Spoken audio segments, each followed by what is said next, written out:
Olá pessoal, tudo bem? Na aula de hoje vamos estar dando início à revisão referente ao pré-cálculo da Escola de Nivelamento Professora Maria Cristina Hellmaster, edição 2020. O primeiro tópico desta revisão é Introdução a Funções. Vamos, dentro deste tópico, revisar a noção intuitiva de função, a função como relação entre conjuntos, a função definida por fórmula, domínio e contradomínio, análise do gráfico de uma função e esboço do gráfico de uma função. Especificamente na aula de hoje, vamos estudar a noção intuitiva de função. Para tanto, vamos começar com um simples exemplo do seu dia a dia, que é a sua conta de energia elétrica. Ela, por sua vez, é constituída de certos elementos que geram o valor a ser pago todos os meses. Se você quiser até pegar a sua conta de luz e observar cuidadosamente, você vai ver que ela é composta de alguns elementos.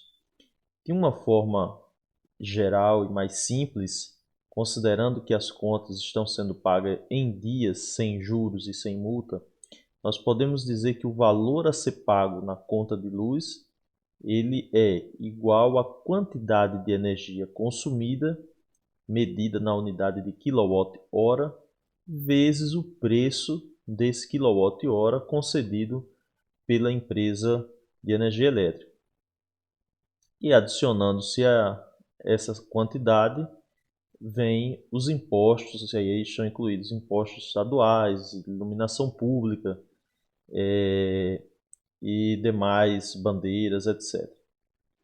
É bem verdade que esses impostos também variam de acordo com vários elementos, mas não vem ao caso aqui. De uma maneira muito simplista, o valor a ser pago pela sua conta de energia elétrica é a quantidade de energia vezes o preço de cada quilowatt-hora mais os impostos. Se eu puder expressar essas quantidades como sendo o valor a ser pago f de x ou uma quantidade y e fixar o valor do preço do quilowatt-hora e dos impostos como valores constantes, chamados aqui de A e B, então eu tenho uma grandeza que é a quantidade de energia denotada pela variável x, onde essa grandeza ela varia mensalmente de casa para casa. Então nós podemos dizer que o valor a ser pago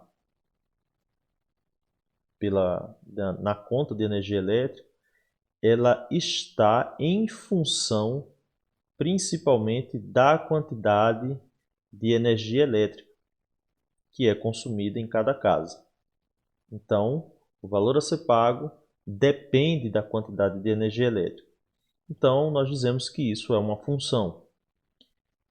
E se eu puder expressar essa função de forma matemática, essa função será do tipo A vezes x mais b, onde A é o valor do quilowatt-hora, de cada quilowatt-hora, x é a quantidade de energia consumida e b são os impostos que são somados no final da sua conta de energia elétrica.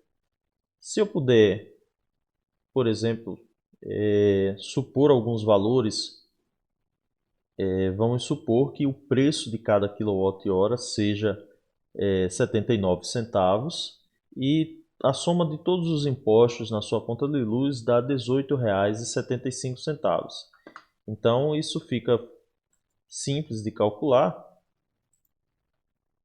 Então eu teria que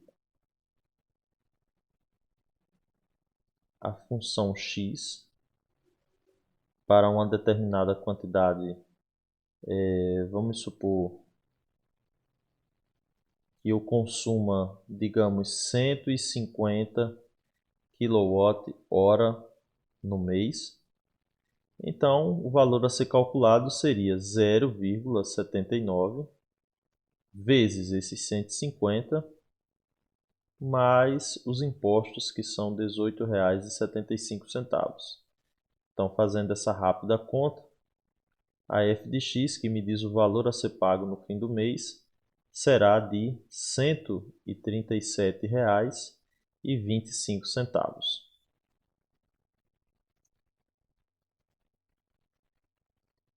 Agora, se eu supor que a quantidade de energia consumida seja exatamente a metade do exemplo anterior, 75 kWh. Bem, não é uma relação direta em que eu vou pagar a metade do valor pago na fatura anterior. Então, para calcular esse valor, eu faria novamente a f de x igual a, que é 0,79, vezes o x, que é 75, mais a quantidade de impostos, que é fixa, R$ 18,75.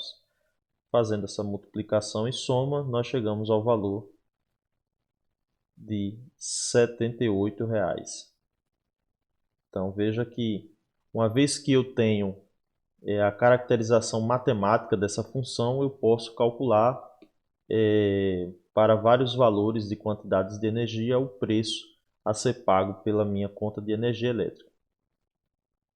No segundo exemplo, vamos considerar um ônibus que está sendo fretado por uma quantidade de pessoas para uma excursão e esse frete custa R$ 1.800.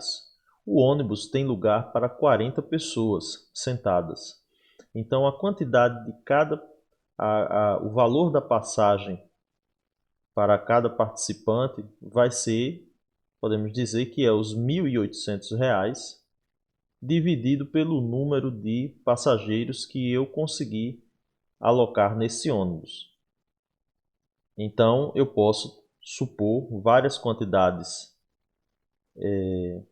de passageiros. Por exemplo, se eu tiver 4 passageiros, então f de x seria os 1.800 dividido por esse 4, que daria R$ 450. Porém, se eu alocar 12 passageiros, eu vou ter 1.800 dividido pelos 12, que já daria R$ 150. Se eu alocar 18 passageiros, eu vou ter que cada um vai pagar o equivalente a R$ 100. 1.800 dividido por 18. Se eu conseguir 20 passageiros, cada um vai pagar 1.800 dividido por 20, que dá R$ 90. Se eu conseguir 30 passageiros,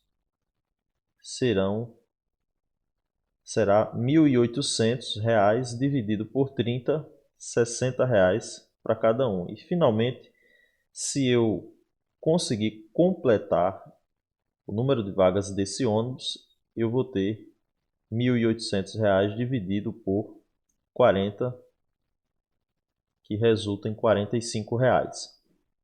Então, esses são exemplos de funções. Nós podemos ver que são geralmente caracterizadas por uma linguagem matemática.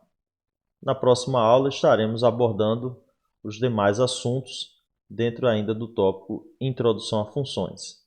Até a próxima aula.